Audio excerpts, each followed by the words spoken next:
Hey tubers, and welcome back. Today I'm going to show how I corrected the check engine light on the Chevy Blazer.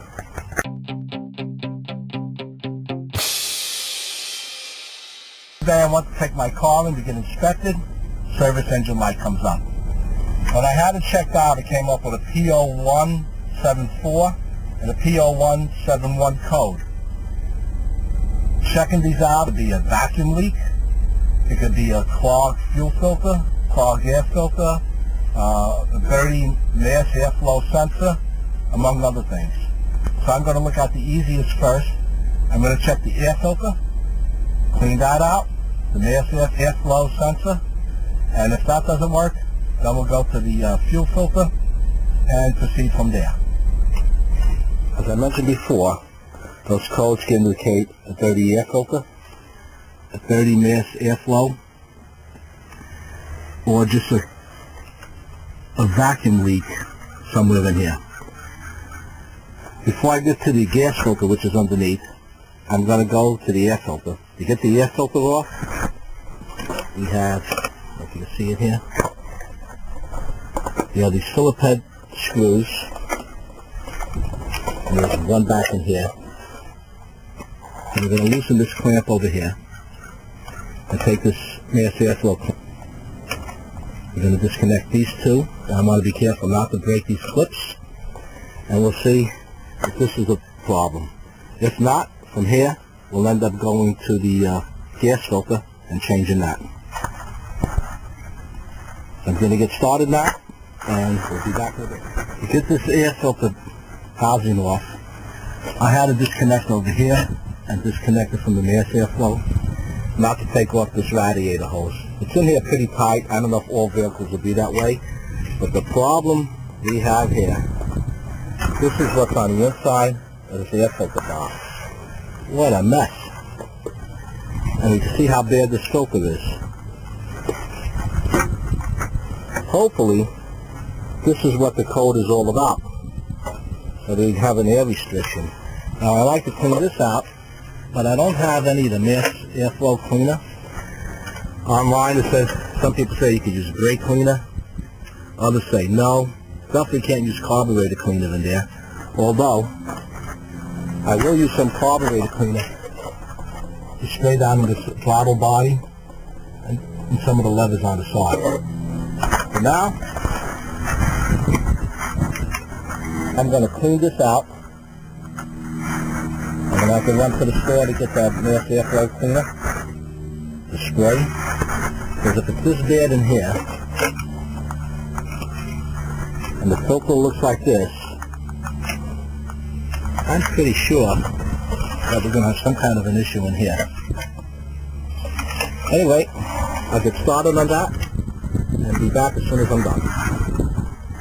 From what I can see, this may be the problem.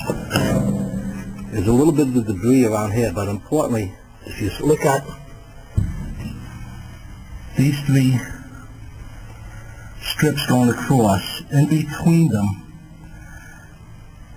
there's those electrical connectors.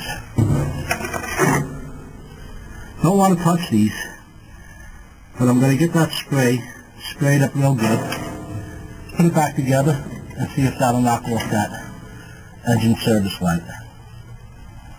If you can look at the picture on that. On the other side, you can't tell.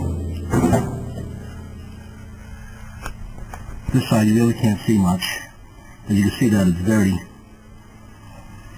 Anyway, before I get into that gas filter, we're going to take care of this air filter and this mass airflow sensor and see how we make out with that.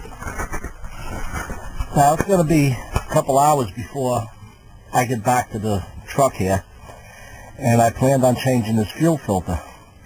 And you can see there's a nut on this side pretty well rusted, so I'm going to spray it down. But what I didn't anticipate was this quick release over here. I can't see the camera lens of this. I don't have the truck up. I'm just crawled underneath. So I'm going to spray this real good. Hope that it'll break free. And this side over here, I'm not quite sure what I'm going to do. I have to get this up higher so I can see what's going on with it. I'm just moving this camera back and forth so I can get a view of it when I get out from under the truck. And again, this I'm going to spray. As far as removing rust. This is the best spray that I've found yet. I'm not even sure where I bought it. I had a couple of cans of it for years. I use this on really difficult spots. Usually I'll use just a little bit of transmission fluid with oil, but in something like this I want to make sure it gets in there, and we'll take it from there when I get back. Now, I didn't go buy that mass airflow cleaner. On one of the reviews it said that it ruined his mass airflow because it wasn't meant for that particular model. I called Advance Auto. They couldn't give me the information. It's a Sunday afternoon. I couldn't get a hold of the manufacturer, so I cleaned out the housing.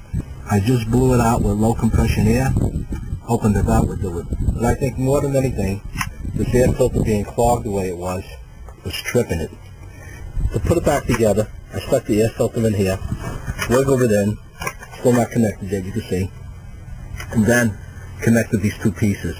This gives you a little wiggle room to put this back on.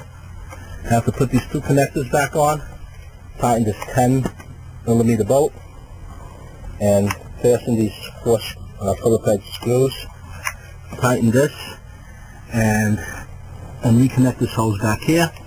We'll start it up and see if that light goes out. Well, since I cleaned out that air cleaner, I drove for about 14 miles and the check engine light went out. In total, I drove 117 miles, a little over 117 miles, and the light didn't come back on. I didn't change that fuel filter yet, but it looks like the cause of that check engine light was the air filter.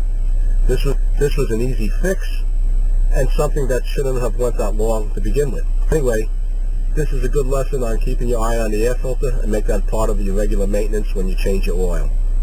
Hope you found this video entertaining or helpful, and if you haven't done so already, please subscribe, pass it along, and give us a thumbs up. Until next time, stay well.